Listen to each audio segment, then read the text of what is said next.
Welcome back to our channel. ఈరోజు ఒక వీడియోతో మేము ముందుకు వచ్చాను.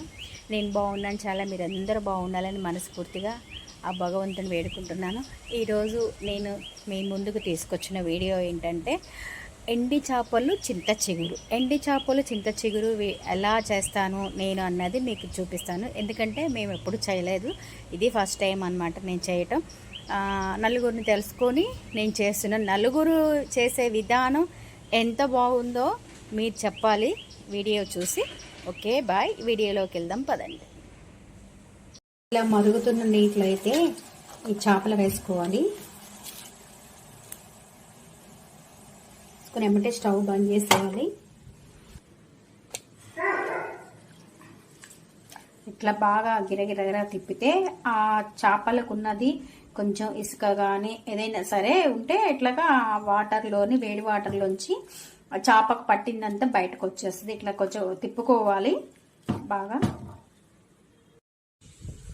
ఇట్లా ఈ విధంగా తలకాయలు తీసేసి కడిగినాక తలకాయలు డివైడ్ చేసేస్తాను. అవి తలకాయలు పడేయాలి. ఇప్పుడు ఈ ఫిష్ని ఆరినాక కొంచెం కొద్దిగా వేయించాలన్నమాట. ఒట్టి గిన్నెలోనే వేయించాలి. అదే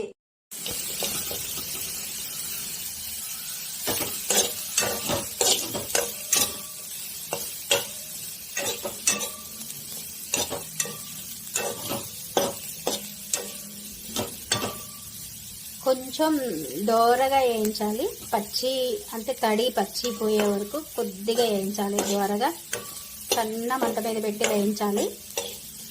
బాగుంటుంది ఇలా చేస్తే. అయితే నేను ఇప్పుడు కూర చేయడానికి చింత చిగురు రొయ్యలతోని అంటే చందమామ ఇట్ల పేరు, వీటితో కూర చేయడానికి ఇవైతే వేడి నీళ్ళలో కడిగినాక మళ్ళీ తీసి కొంచెం గిన్నెలో కొద్దిగా వేయించిన అంటే ఉత్తగా వేయించిన నూనె లేకుండా చింత చిగురు అయితే నలిపి పెట్టుకున్న. దాంట్లో కావాల్సిన కొంచెం ఉల్లిగడ్డలు ఎక్కువనే కావాలి. ఒక 2 ఉల్లిపాయలు కోసిన, పచ్చిమిర్చి. ఇప్పుడు ఇవైతే ఆయిల్లో వేయించినాక ఉల్లిగడ్డ వేసి చింత చిగురు వేస్తా. ఆయిల్ అయితే పోసుకోవాలి. నీసు కనుక కొంచెం ఎక్కువనే పోసుకోవాలి. ఫిష్ ఫ్రై అవ్వాలి కనుక కొంచెం నూనె కొంచెం వేగినాక ఫస్ట్ అయితే ఫిష్ వేసుకోవాలి.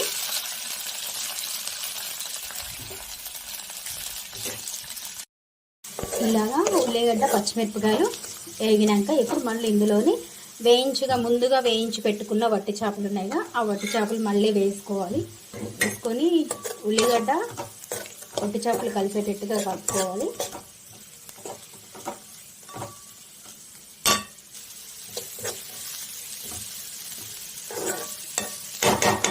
ఉల్లిపాయలు అయితే నేను ఉప్పేసి వేయించేసిన ఉల్లిపాయల్లోని నేను మామూలుగా అయితే చికెన్లో ఎట్లయినా సరే లాస్ట్లో వేస్తాను అది అల్లం వెల్లుల్లి పేస్ట్. కానీ ఇప్పుడే వేయాలి, ఎందుకంటే కొంచెం ఈ చేపకి పట్టడం కోసం అల్లం వెల్లుల్లి పేస్ట్ ఇప్పుడే వేస్తున్నా.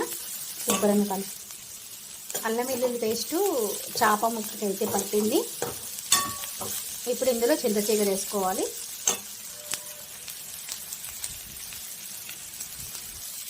ఇట్లా చింత చిగురు, ఫిష్, ఉల్లిగడ్డలు అంతా కలిసిందాక మొత్తానికి అల్లం వెల్లుల్లి పేస్ట్ తిప్పుకోవాలి. ఎండి చేపలు ఉల్లిగడ్డల మధ్యని ఇప్పుడు కారం అయితే వేసుకోవాలి. ఎందుకంటే ఫస్ట్ ఉల్లిపాయల్లోని పసుపు ఉప్పు వేసి మగ్గబెట్టినాం కనుక ఇప్పుడు కారం మొత్తం కలిసేటట్టు కలుపుకోవాలి. ఇట్లా కారం మొత్తం అన్నిటికి పట్టినాక కొంచెం ఎసరు పోసుకోవాలి. ఎందుకంటే ఇది ఫ్రై కాదు, పులుసు కాదు, ఇగురు అంటే కొంచెం వరకు నీళ్ళు పోసుకోవాలి. కొద్దిగా కొన్ని ఎసరలాగా పోసుకొని కలుపుకోవాలి కొంచెమే. ఎందుకంటే ఇది ఇగురు కనుక ఎక్కువ వాటర్ వేయకూడదు. ఫ్రై కాదు, పులుసు కాదు, ఇగురులాగా అన్నమాట. ఇంకా ఈ విధంగా చేసుకొని ఇందులోని లాస్ట్కి దింపేటప్పుడు గరం మసాలా, ధనియాల పొడి అన్నీ వేసుకొని దించుకుంటే టేస్ట్ ఉంటుంది. ఈ విధంగా చేశాను నేను చింత చిగురు చందమామ వట్టి చేపలతోని. ఎలా ఉందో కామెంట్ బాక్స్లో అయితే కామెంట్ చేయండి. విధంగా అయితే ఇప్పుడు మంచిగా దగ్గరికి అయితే ఉడికింది. దీంట్లోని కొంచెం ధనియాల పొడి, గరం మసాలా ఇవి వేస్తున్నా కొంచెం లైట్గా. దగ్గరికి అయింది. నేను చేసిన విధానం అయితే ఇది చింత చిగురు వట్టి చేపలు కూర ఎలా ఉందో మీరైతే చెప్పాలి. నేను తెలుసుకొని చేసింది ఏమో టేస్ట్ ఉంటుంది. ఆ టేస్ట్ ఏంటన్నది నేను చెప్తాను. మీరైతే నాకు కామెంట్ బాక్స్ అయితే కామెంట్ చేయండి ఫ్రెండ్స్. బాయ్.